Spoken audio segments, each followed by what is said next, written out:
Em nome do Pai, do Filho e do Espírito Santo. Amém. Ave Maria, cheia de graça, o Senhor é convosco. Bendita sois vós entre as mulheres, e bendito é o fruto do vosso ventre, Jesus. Santa Maria, Mãe de Deus, rogai por nós, pecadores, agora e na hora de nossa morte. Amém. São Felipe Neri, rogai por nós. Nossa Senhora de Fátima, rogai por nós. Em nome do Pai, do Filho e do Espírito Santo. Amém. Bom dia a todos. Continuando a leitura aqui da biografia da Santa Gema Galgani, escrita pelo Padre Germano, passionista, diretor espiritual de Santa Gema. Nós estamos na página 95, no capítulo 10. Continuação do mesmo assunto. Os estigmas e outros sinais da paixão. Junho, setembro de 1899. Deus aflige de vez em quando os seus servos, mas é certo que nunca os abandona. Pelo contrário, são sempre admiráveis os caminhos da sua providência para livrá-los e consolá-los nos casos mais desesperados. Como vimos, na opinião de alguns, Gema tinha caído num estado bem desfavorável pelo que se dera na visita do médico, estado do qual, humanamente falando, se previa que não se levantaria mais. Porém, não penseis assim, ó leitor, porque está escrito: se o homem sofre a tribulação, facile est in oculis Dei, subito honestare pauperem. É com efeito coisa fácil aos olhos de Deus enriquecer repentinamente o pobre. De fato, na sua autobiografia, ela própria escreve: desde aquele dia em que tive a visita do médico, começou para mim uma nova vida. Isto é, vida de longo e seguido martírio. Não somente as pessoas da casa da família Giannini, mas também o bom confessor ficaram muito abalados, não servindo de compensação nem o que tinha visto depois com os próprios olhos. O confessor julgou razoável renovar a ordem que havia dado a Gema de procurar evitar todas as manifestações externas dos fenômenos singulares. Tive de novo, diz ela, a proibição de manifestar os fatos extraordinários da quinta e da sexta-feira. E Jesus, por algum tempo, obedeceu, mas depois tornou a fazer a sua vontade, e com ainda mais força do que antes.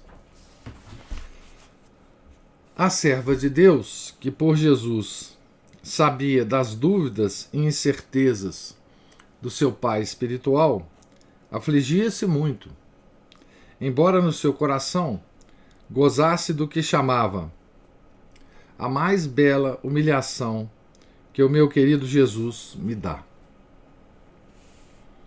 Contudo, não podia deixar de condoer-se vendo o estado daquele a quem ela desde criança amava e venerava mais do que a um pai, e sentia que lhe ia faltando o único conforto que possuía nos contínuos sofrimentos.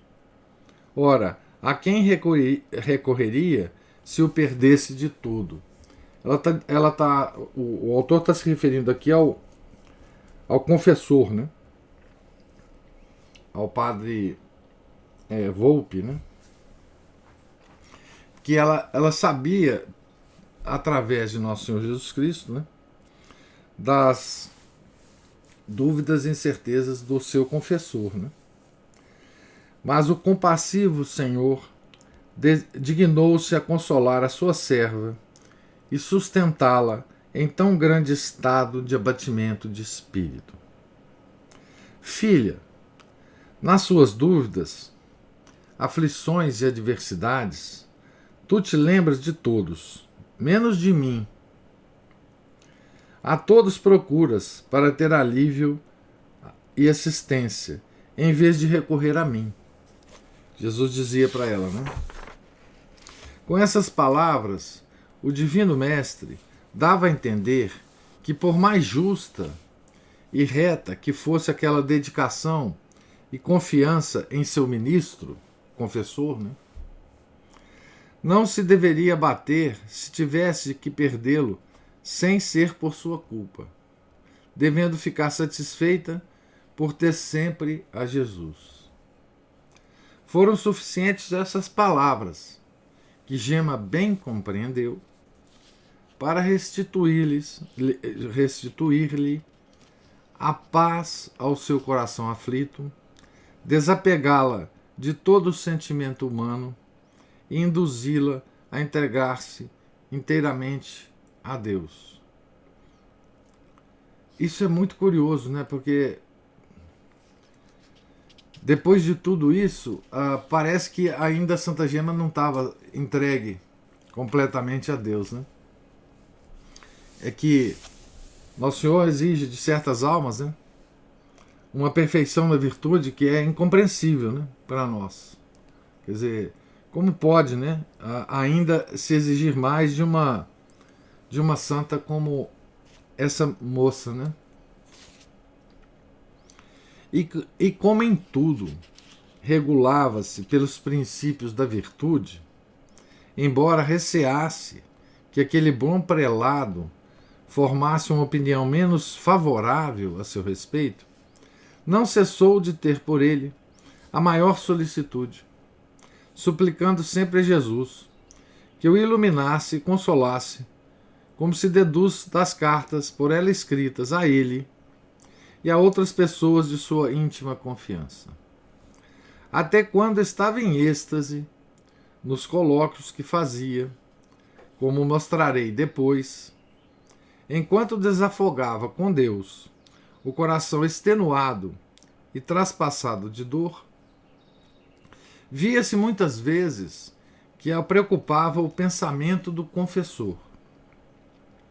Ó Jesus, e de consolar Monsenhor, que está tão triste. Uns julgam de um modo e alguns de outro. Mas vós estáis mais satisfeitos assim? Quando me preferis? Agora que todos me chamam de louca? Ou antes, quando me chamavam de santa? Agora, não é verdade? Então, o confessor estava tendo dúvidas sobre os fenômenos que estavam acontecendo com Santa Gema. Eram dúvidas graves, né? Eram dúvidas gravíssimas a respeito desses fenômenos, né? Lembra que o médico foi presenciar esses fenômenos, né? E Jesus avisou que não era para ir, mas ele foi e aí não aconteceu nada, né? Então isso colocou na cabeça do confessor dúvidas gravíssimas, né? Sabendo agora, pelo seu divino esposo, que depois da experiência feita pelo médico, tentavam ainda uma segunda, que era de dar a outrem para ler o que ela tinha escrito, pela obediência, eis com que cândida simplicidade, estando em êxtase, volta ao assunto. Ó Jesus, querem mostrar os meus escritos também ao Dr. Boda. Aqui tem um errinho, escritos, não escritor, né? Não aconteça isso. Não aconteça isto. Ó Jesus, querem ridicularizar-vos. Se quiserem ler esses escritos, fazei com que vejam um papel todo branco. Ide, Jesus, a Monsenhor e tranquilizai-o, consolai-o. a virtuosa jovem não se contentava somente com interceder por ele. Com os fatos também provou sempre o quanto lhe era dedicada. Julgava-se algumas vezes abandonada, porque devido à sua ausência, ou inúmeras ocupações, ou para que fosse também examinada por outros, mandava que se confessasse a diversos sacerdotes desconhecidos, e, entretanto, ela não deixou nunca de se confessar com ele até a morte, considerando-o sempre o seu verdadeiro pai espiritual.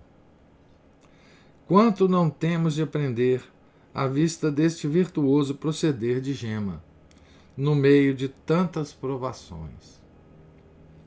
Ah, é bem verdade o que disse Jesus a esta sua serva: sofrendo, aprende-se a amar.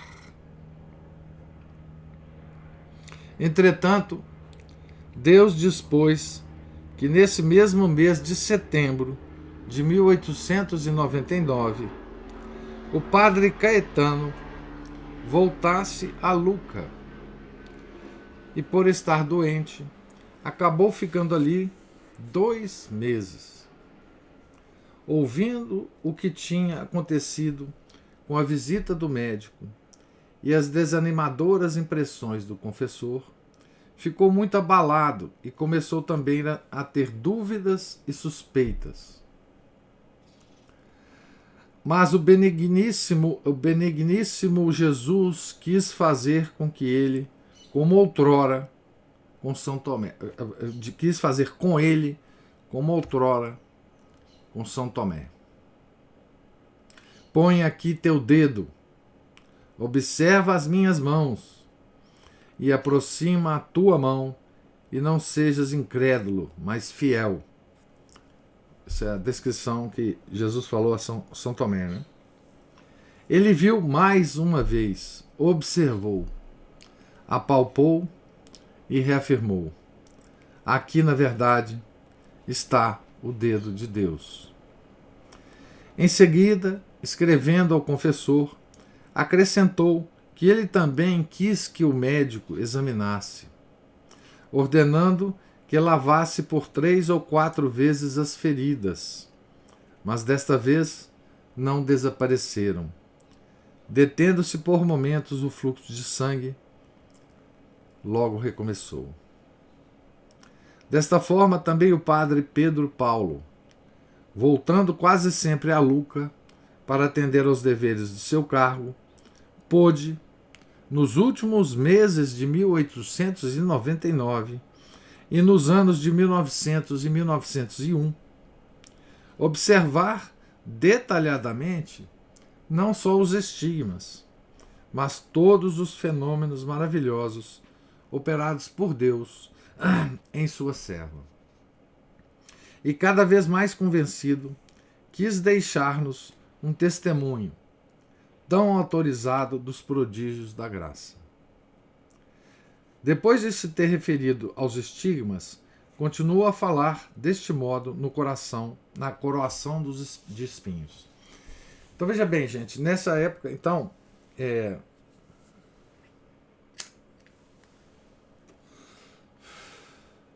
as pessoas começaram a duvidar desses fatos extraordinários, né? E não é... Quando a gente lê isto, né, a gente fica um pouco repreendendo, né, essas pessoas que estavam duvidando, né? Mas essas dúvidas são muito importantes nos desígnios de Deus. Porque, por um lado, se a gente pensar no confessor, né, e nos padres que visitavam Santa Gema, e pensar como que o cuidado que a igreja tem ou tinha com esses fenômenos, nós daremos razão até a essas pessoas que diante de fatos tão extraordinários começassem a a duvidar, né? Não, não é possível que isso está acontecendo. Deve ter alguma outra explicação. Nós é que não estamos entendendo. Essa moça tá sendo levada por algum outro fenômeno. Não é possível que isso esteja acontecendo, né? E nós temos que adicionar isso tudo à época que isso estava acontecendo, né? O século XIX, né, foi um século muito, muito particular no desenrolar da crise religiosa do mundo, né? Porque no século XIX entrou um fator muito, muito poderoso, que a gente está sofrendo todas as consequências dele até hoje, que é o fator da ciência como autoridade máxima para determinar tudo, né? Então, como Nosso Senhor, né, no caso específico de Santa Gema, desautorizou essa curiosidade científica, né? Nós vemos que ele não quis, né, que o médico presenciasse, né, todas esses fenômenos, né? Ele estava, inclusive, testando os próprios prelados que tinham contato com Santa Gema, né? Ele estava ensinando a esses prelados, né, certas coisas, né, a respeito inclusive dos limites da ciência, de como é que se devia tratar essa questão do conhecimento científico, né, em relação a esses fenômenos sobrenaturais, né? Então, se a gente se colocar, né, na posição desses prelados, né, que certamente estavam sofrendo todas essas influências do século XIX, né, na formação deles, na visão de mundo deles, etc., não é? Porque estavam acontecendo nesse século maravilhas da ciência. A gente não pode nunca esquecer isso, né? Maravilhas assim, nunca antes sonhadas, né? Com o desenvolvimento científico do mundo, né? Então, assim, a ciência bom, continua sendo até hoje, né, uma coisa tão extraordinária na cabeça das pessoas, que frente a esses fenômenos sobrenaturais tão impressionantes, que Nosso Senhor não permitia que a ciência invadisse esse campo sagrado, né? Esses prelados realmente tinham preocupações, né? E sobretudo porque eles encaravam as responsabilidades que eles tinham perante a igreja também de forma muito, muito clara, né? Então é preciso considerar isso nessas situações, né? Mas vejamos aqui o relato do padre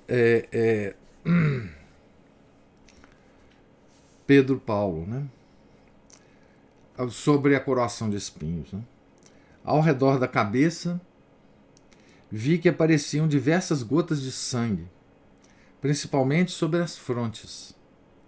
Depois de uns 20 minutos, voltando a si a jovem, levantando-se, desaparecera a palidez cadavérica com toda a impressão de dor que a tornava semelhante ao Salvador na cruz. Voltara-lhe a cor natural. E mais ainda, como aconteceu quando cessou o suor sanguíneo, apresentou-se o rosto de uma beleza angélica. Em outra circunstância, escreveu em 1901, tendo ouvido dizer que Gema sofria horrivelmente e que frequentemente se renovavam nela a flagelação de Nosso Senhor, a coroação de espinhos e as 3 horas de agonia na cruz, Eu quis assistir a essas cenas de dor. Se Deus se dignasse a conceder-me esse favor, como da primeira vez. Como de costume, Gema levanta-se da mesa, depois de ter comido pouco ou quase nada, e retira para seu quarto. Pensando que o senhor me quisesse atender, seguia poucos momentos depois, com outro sacerdote, o padre Lourenço Agrimonte, e encontrei-a fora dos sentidos e traspassada por atrocíssimas dores.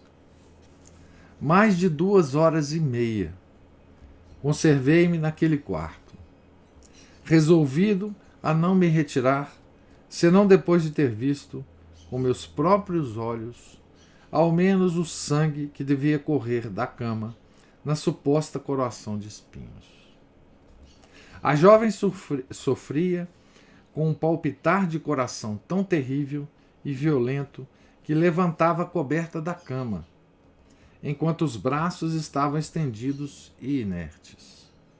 O movimento era tão forte que fazia estremecer a cama, e confesso que, à tal vista, senti impressões ao mesmo tempo de terror e de devoção. Penso que aquele sofrimento era mesmo o da flagelação. Depois de 1 hora, mais ou menos, cessou a palpitação e então começou a derramar sangue vivo da cabeça em tão grande abundância que ficaram molhados os travesseiros e até os lençóis. Então vazava do travesseiro para o lençol, né? Era tanto o sangue na parte superior da fronte que, esfriando-se, formava coalhos no rosto. Quando finalmente o sangue acabou de correr, a donzela, que antes fazia alguns movimentos com o corpo, desde aquele momento até às 3 horas da manhã, ficou imóvel. Seu semblante tomou o aspecto de verdadeiro cadáver.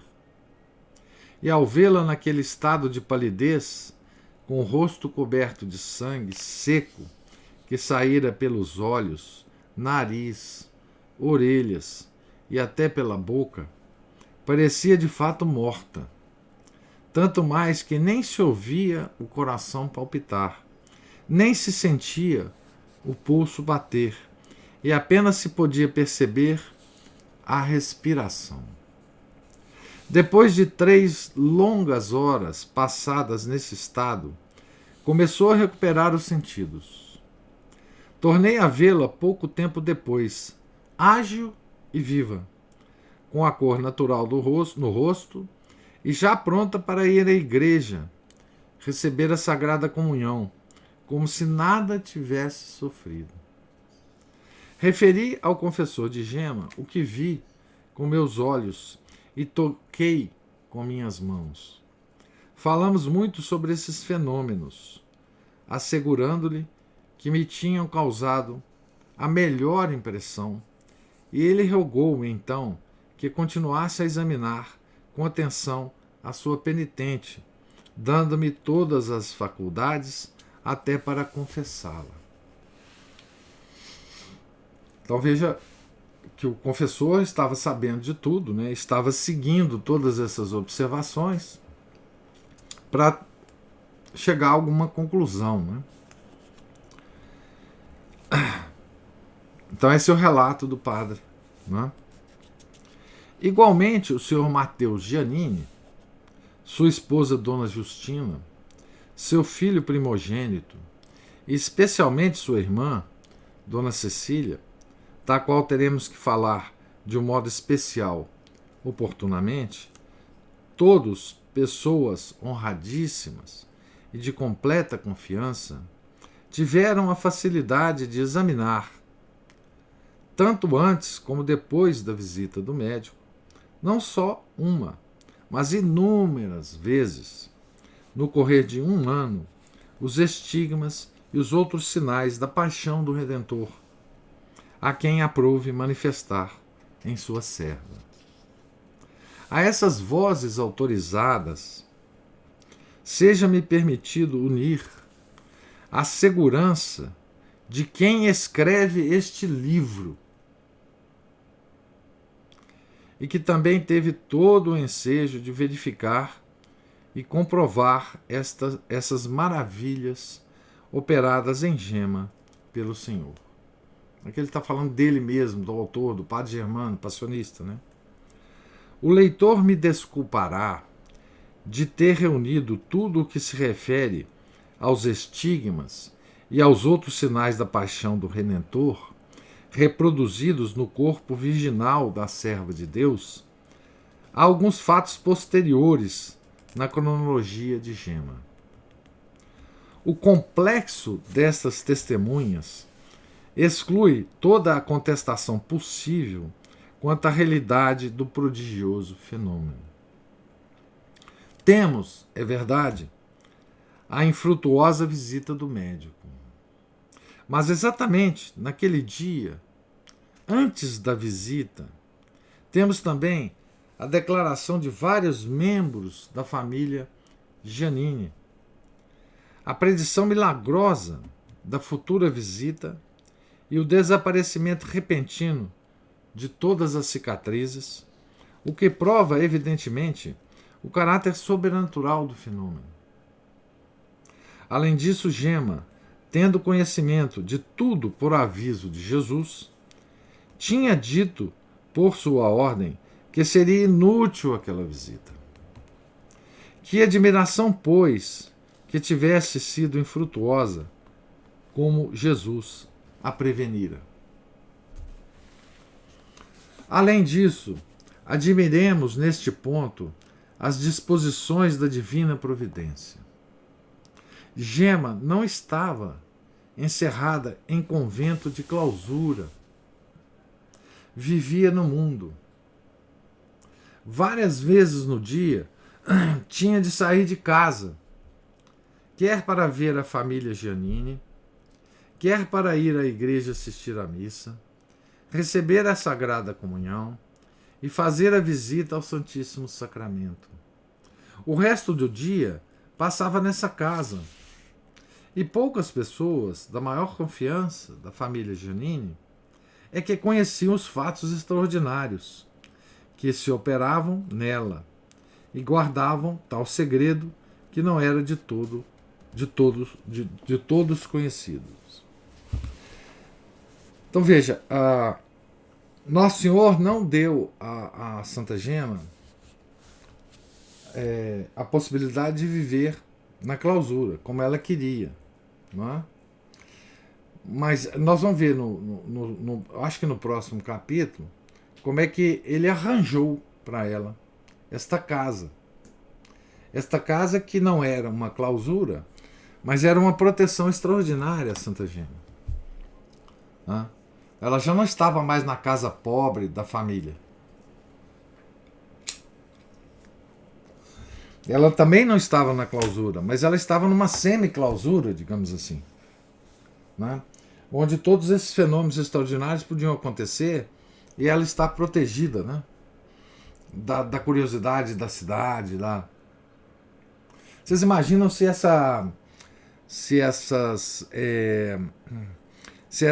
a notícia desses fenômenos, né, tivessem corrido pela cidade? A confusão que não ia ser, não é?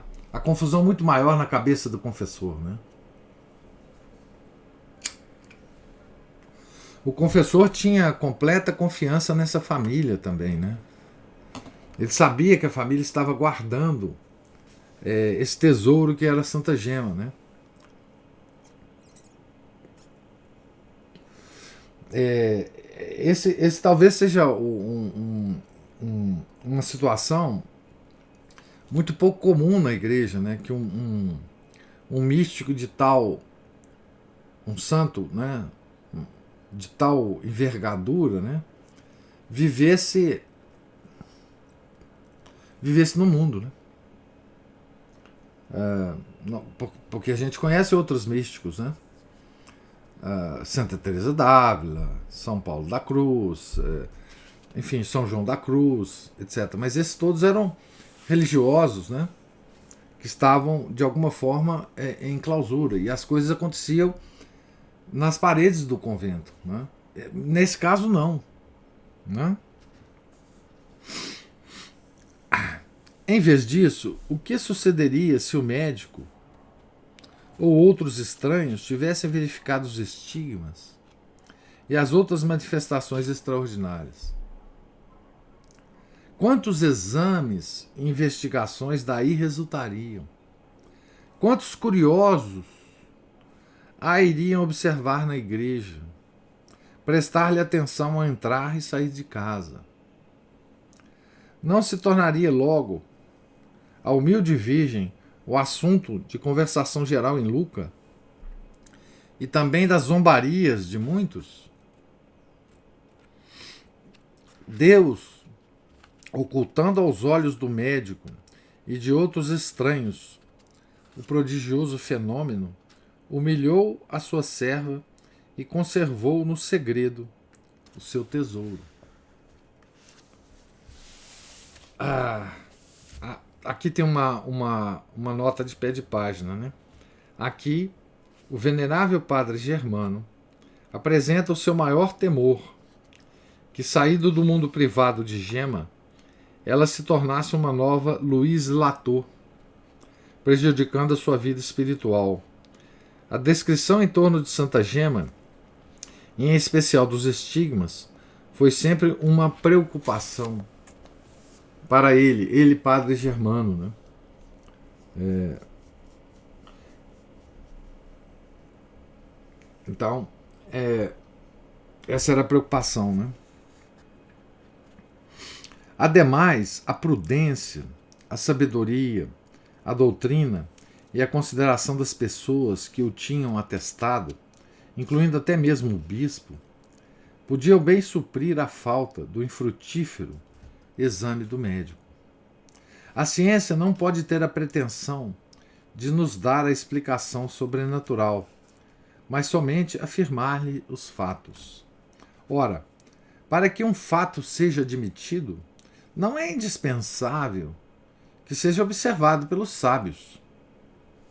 Todos têm olhos para ver, mãos para tocar e podem atestar a sua existência.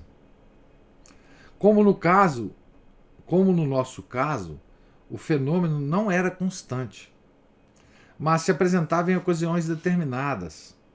O homem da ciência só se poderia limitar a dizer-nos que no momento da sua inspeção nada se manifestou. Para admiti-lo, deve bastar que testemunhas digníssimas de ser creditadas atentem com toda a segurança tê-lo visto, e por muitas vezes. Quanto, pois, à suposição de que esse estado não passasse de uma fantasia, produzida por uma pessoa histérica ou sugestionada hipnoticamente, compreende-se que não era possível, ao menos, apresentar feridas e cortes profundos com os quais se verificaram em Gema, e mais ainda, vê-las de repente fechadas e cicatrizadas, como falaremos minuciosamente mais à frente. Então, veja que aqui o padre faz menção às hipóteses que se levantavam na época, que não a hipótese sobrenatural. Então, o que eles diziam?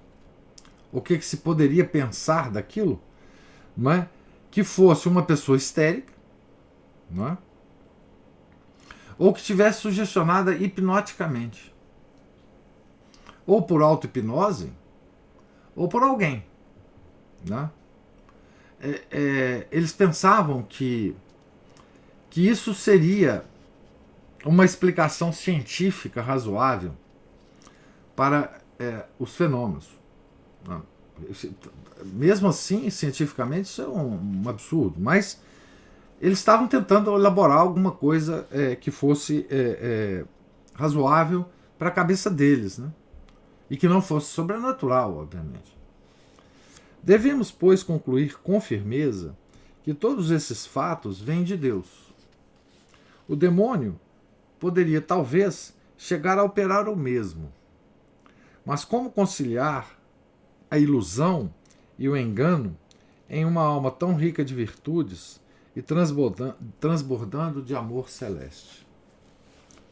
Aqui também ele faz menção ao demônio, que seria uma outra possibilidade que a ciência não consideraria, obviamente, ela consideraria só a histeria e a hipnose, mas a igreja poderia muito bem considerar o fator demônio, né? Mas o fator demônio, ele incluiria certamente, ou ele não incluiria certamente, uma pessoa virtuosa como Santa Gema, né? Tá certo? Então, essas são as considerações do Padre Germano, teológicas inclusive, doutrinárias, né? Ele está usando todo o conhecimento da igreja sobre esses fenômenos, né? Para terminar este capítulo, apraz-nos copiar o seguinte, tirado do relatório dado em 1901 pelo padre Pedro Paulo.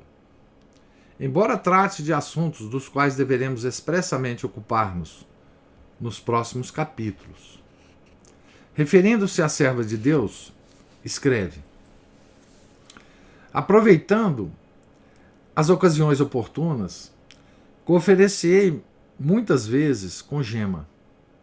Ouvi sua confissão geral em 3 vezes. Tanto era o cuidado com que a quis fazer, e pude convencer-me bem de que essa criatura conservava a inocência batismal. Por vezes contemplei-a fora de si, em estado de êxtase. Bastava que se pusesse a rezar, ou lhe falasse em coisas espirituais, principalmente sobre a paixão de Nosso Senhor, para logo ficar estática. Então transfigurava-se com os olhos fixos e abertos para um determinado ponto e com o corpo imóvel, embora se conservasse flexível. Tornava-se insensível a qualquer ruído e até às picadas de alfinetes e à luz viva de uma vela que se lhe aproximasse dos olhos. Veja as experiências que eles faziam com ela, né? Aproximava a vela dos olhos, dava picada de alfinete na pele. Isso são todas experiências científicas, né? Mas se tudo se paralisava nela durante aquele tempo, era em extremo sensível às coisas celestiais. E percebia-se exteriormente que ela expandia seu amor com Deus em ardentes expressões. Porque ela falava, né? Nesses momentos. Escrevia às vezes e tal, né? Sim, amo-vos, meu Jesus. Serei toda vossa. Sofrerei muito por vós. Sua presença e atitude nesses momentos era verdadeiramente angélica. O rosto resplandecia com tal beleza e majestade que extasiava. Essa é uma parte do texto do padre Pedro Paulo, né? Finalmente, depois de ter dito que o que mais o tinha impressionado em Gema eram suas grandes virtudes, sobre as quais se baseava para asseverar com força que os fatos extraordinários que se davam com ela não podiam vir senão de Deus, termina seu relatório dando um testemunho brilhante. Pude apreciar nela uma pureza angélica. Não só conservava intacta a inocência batismal, como tanto quanto pude avaliar, jamais cometeu uma pequena falta, com plena advertência, em toda a sua vida. Sua humildade era profundíssima. Não tinha nenhuma estima de si mesma. Desejava ser humilhada e repreendida. E tendo recebido desprezos e mortificações sem conta, nunca mostrou sentir por eles o menor desprazer. Pelo contrário, parecia então mais contente, conservando o sorriso nos lábios. A obediência que praticava era singular. direi mesmo admirável. Jamais se opôs, não direi a uma ordem, mas até um sinal ou desejo que eu ou alguma outra pessoa lhe manifestasse. Obedecia sempre com prontidão, simplicidade e alegria em toda a extensão da palavra, qualquer que fosse a imposição. E onde mais especialmente revelou a sua heróica obediência foi no exercício da oração. O Senhor a tinha elevado a um grau tão alto de contemplação que bastava começar a rezar para logo ficar abstrata dos sentidos. Pois bem, seu confessor ordinário julgou conveniente impor-lhe que, na oração, seguisse o método comum dos principiantes. E a donzela não fez a menor resistência e empregou contínuos esforços para conseguir observar exatamente a ordem recebida, embora se sentisse continuamente atraída a contemplar Deus e aos seus divinos atributos. Esse gênero de martírio durou quase 2 anos. Imagina o martírio de uma pessoa que pode entrar em contemplação direta de Deus, de todos os atributos divinos, claro, proporcional ao estado em que nós estamos aqui na Terra, que Gêmeos ainda estava aqui na Terra, mas no máximo grau possível, e o confessor falar que ela não pode fazer isso, e ela obedecia. Né? A mortificação dos sentidos era contínua e severíssima. Alimentava-se tão parcamente que parecia um milagre poder viver com tão pouco. E até se não for obrigada pela obediência, daquela pequena porção se teria privado, sentindo-se, como dizia, bem saciada com o pão dos anjos, com o qual todas as manhãs se sustentavam. Quanto ao mais, para ela tudo era igual, tudo era bom. No vestuário nunca teve a menor vaidade. Viam-na sempre pouco atenta e solícita neste ponto. Jamais procurou uma roupa, um divertimento, um prazer, como jamais ninguém a ouviu queixar-se do frio e do calor, parecendo até insensível a tudo. O amor ao sofrimento era sua nota característica. De seus abençoados lábios jamais saiu um lamento, nem na doença gravíssima que teve, nem nas mortificações e humilhações por que passou, nem nos assaltos cruéis que lhe deram os demônios. A lembrança contínua que tinha de Jesus crucificado a estimulava a sofrer sempre. Nem queria outra coisa senão sofrer. E o que sofria lhe parecia sempre pouco. Esta criatura tinha se oferecido ao Sagrado Coração de Jesus como vítima pela conversão dos pobres pecadores e para alcançar que voltassem para Deus. Aceitava de bom grado as mais cruéis dores. Por esse motivo, e mais ainda pelo seu ardente amor, desejava continuamente sofrer com Jesus na cruz, viver sempre sobre a cruz e morrer com Jesus na cruz, nas mais acerbas penas. O esposo divino satisfez-lhe plenamente tão sublime desejo durante toda a vida. E até a hora da morte suportou sempre os mais cruéis martírios, tanto na alma como no corpo. Que direi também de sua união com Deus? Posso assegurar que era contínua essa união. Até mesmo nas ocupações de maior distração, todos a viam, sempre recolhida e com o espírito e o coração absorto em Deus. Devido a esse habitual e profundo recolhimento, nunca se lhe ouvia a voz.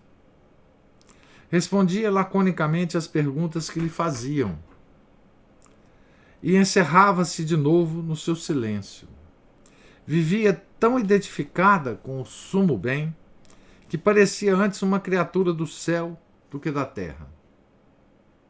Eis em resumo, e assim termina o longo relatório, as virtudes em que se exercitou sempre essa criatura. Virtudes certamente raras, que revelam claramente uma alma transbordando de amor de Deus. Por essa razão, estou firme em crer que era de Deus, tão amado e servido por ela, que provinham aqueles extraordinários fenômenos que tanto temos admirado. Padre Pedro Paulo da Imaculada, passionista. Esse é o final do relatório do Padre Paulo. Que diremos, pois, caro leitor, desse sublime panegírico feito por uma pessoa tão autorizada? Era Monsenhor Camilo Moreschini, antes Padre Pedro Paulo, passionista, conhecido e estimado na Itália pela sua doutrina, zelo e prudência no governo, na direção das almas e no ministério apostólico. Por essas raras qualidades, depois de ter sido o superior geral de toda a congregação dos passionistas, o sumo pontífice Pio X lhe confiou a visita apostólica de 2 importantes dioceses e acabou elevando-o à sede episcopal de Camerino. Ele está dizendo isso para colocar com que autoridade esse padre podia analisar o caso de Gema. Ele está dando uma espécie de currículo vitae do padre Pedro Paulo da Imaculada. Né? Não era qualquer padre. Né? Então, ele era tão cuidadoso nas suas análises, tão douto na doutrina, né, que o São Pio X, né, lhe confiou a visita apostólica de 12 importantes dioceses, né, e o elevou à sede arquiepiscopal de Camerino. Então não era um padre qualquer, né, era um homem de sólida doutrina, né, sólida doutrina. Ora, de um tal personagem, quem não aceitará como importantíssimo o testemunho acerca dos prodígios que se deram com Gema? Deus quis reerguer esta sua serva do desprezo em que tinha caído na opinião de diversas pessoas por causa dos estigmas. Para esse fim, depois do padre Caetano, que foi o primeiro a reconhecer a ação divina, mandou o padre Pedro Paulo, que completou tão bela obra. Tão bom é o Senhor com os que o temem, e tão exatas as palavras do Salmo. Lança-te nos braços de teu Senhor, e ele tomará cuidado de ti, nutrindo-te como faz a mãe com seu filhinho. Jacta super dominum curam tuam, et ipsi te nutriet. Dispõe no Senhor os teus cuidados, porque ele será o teu sustentáculo. Então aqui a gente vê, né, uma síntese, né, de toda a questão, né, da certificação, digamos assim, dos fenômenos como sendo fenômenos provenientes de Deus, né? E não fenômenos provenientes do demônio ou de alguma coisa externa, tipo histeria ou hipnose, né? Veja, a hipnose estava muito famosa nessa época. O século XIX foi um século muito estranho, que misturava muita ciência com charlatanismo. Aliás, hoje, como hoje, né, Mas hoje tem muito mais charlatanismo do que ciência, né? Mas no século XIX aparecia muita gente que clamava por fenômenos extraordinários que estavam acontecendo com eles ou com outras pessoas, e que depois examinava-se e não era nada, né? Muita coisa acontecia nesse século. Mas com Santa Gema não tinha jeito, né? Então, vamos terminar aqui hoje essa leitura. Pergunto se tem alguma observação. Nós vamos entender no próxima leitura, né, amanhã, como é que a Santa Gema foi cair nessa casa onde ela está, né? Onde tudo isso está acontecendo, que está sendo descrito, está acontecendo com ela, né? Nós vamos entender como é que Deus providenciou que ela fosse para essa casa, não fosse para mosteiro, mas fosse para essa casa, né? Então, nós vamos entender um pouco esse local em que ela está, né? Protegida, de certa forma, não como no claustro, mas como ela está nessa casa, né? Então nós lemos hoje até a página 102. Estamos a... Sim, Ana Paula. Eu ainda me sinto muito imersa nessa coisa da ciência, dessa fé na ciência. Como fazer para a gente reverter esse processo? Olha, Ana Paula, eu só conheço um caminho, é você dar. Quando a gente fala de... Bom, quando a gente fala de ciência, a gente tem que mencionar que é a ciência verdadeira. Infelizmente, hoje a gente tem que...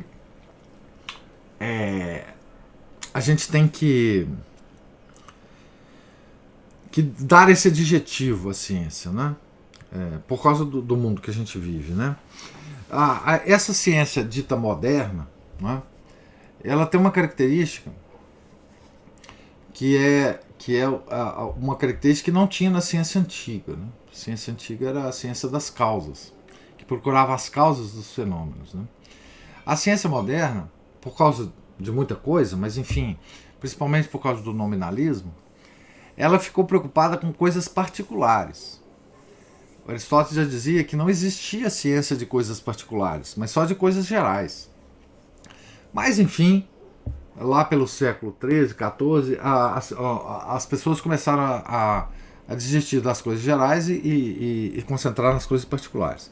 Mesmo assim, muita coisa boa saiu dessa ciência, né? A gente não pode nunca negar essas coisas extraordinárias que a ciência produz. Mas a gente tem que entender que a ciência ela nunca tem a função e a potência de entender coisas gerais. Ela só pode entender coisas particulares. E para isso ela é muito boa. Certo? Para isso ela é muito boa. O problema da ciência é quando você coloca toda a sua crença de que a ciência pode abarcar todos os fenômenos da vida e pode ser um guia para a sua vida. Bom, isso a ciência não pode. Porque a ciência ela só age como recorte da realidade.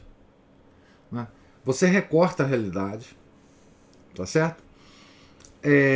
Despreza uma imensidão de fenômenos paralelos ao fenômeno que você quer observar. Aí você observa aquele fenômeno específico que você quer e aí você tira todas as conclusões daquele fenômeno. Mas esse fenômeno que você está observando, ele está conectado com vários outros fenômenos que você despreza naquele momento para tirar as conclusões. Tá certo? Então, a ciência só tem autoridade para afirmar aquilo naquele recorte. Nada mais. Nada mais. Então, se você entender a ciência com a limitação que ela tem, não há mal nenhum na ciência. Nenhum mal. O problema é que quando você pega uma ciência específica e quer expandi-la para campos em que ela não dá conta da explicação. Não dá conta. Simplesmente ela não é possível. E como é que pode que alguém queira expandir a ciência até esse ponto? Bom, isso é a leitura da cabeça da pessoa, né? Por exemplo, nós temos vários exemplos disso, né?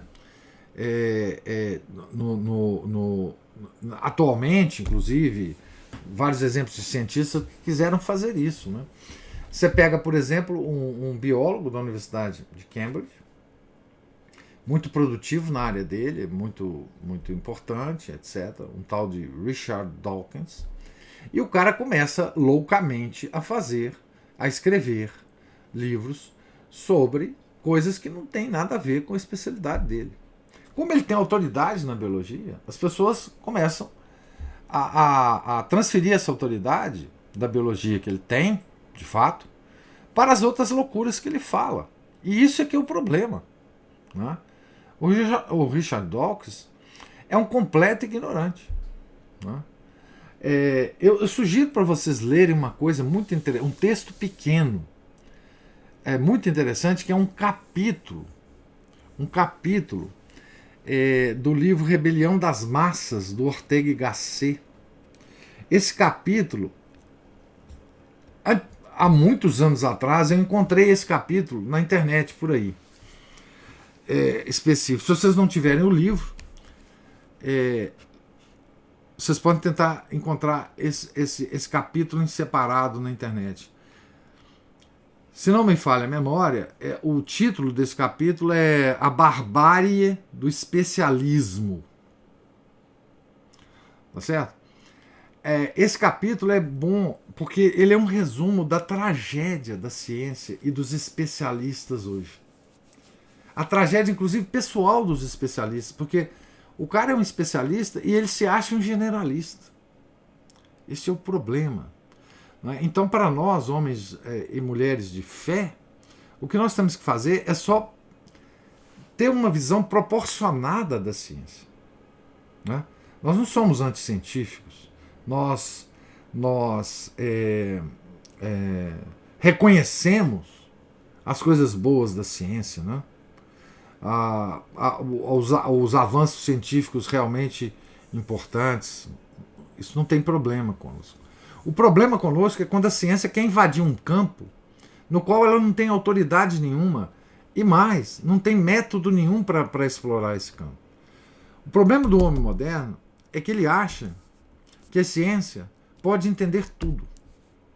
É filho do erro dos racionalistas, dos iluministas do século XVIII, XIX, que achavam, e que acham até hoje os herdeiros, né, que a razão humana consegue entender tudo, né? Então, o único antídoto a essa loucura moderna é esse entendimento mais profundo do que é a ciência, do que ela trata, em que campo ela é de fato autoridade.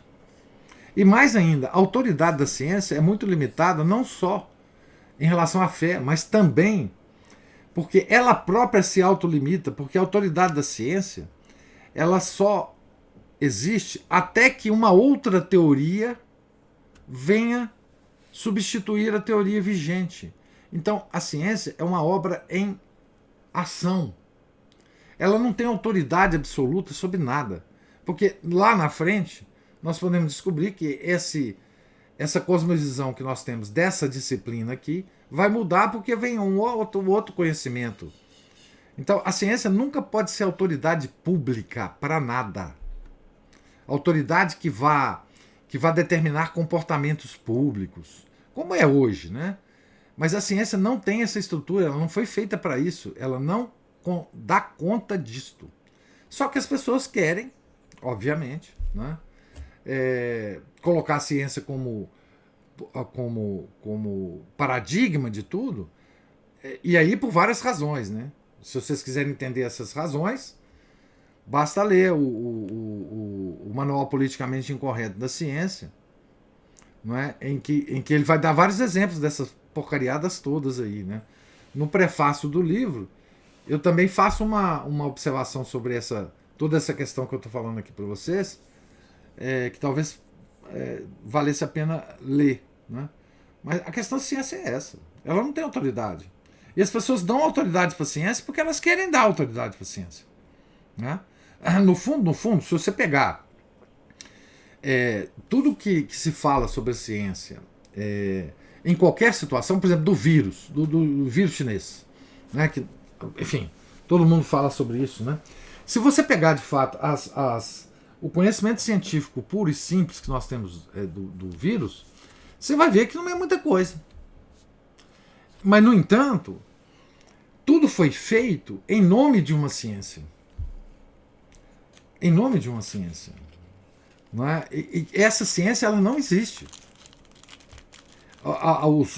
Os administradores públicos ficaram escravos de uma espécie de ciência que não existe, simplesmente. Não é? É isso que ocorre. Não é? Então a única forma de fazer isso é de alguma forma entender o grau de autoridade e amplitude que uma ciência tem e deixar ela lá.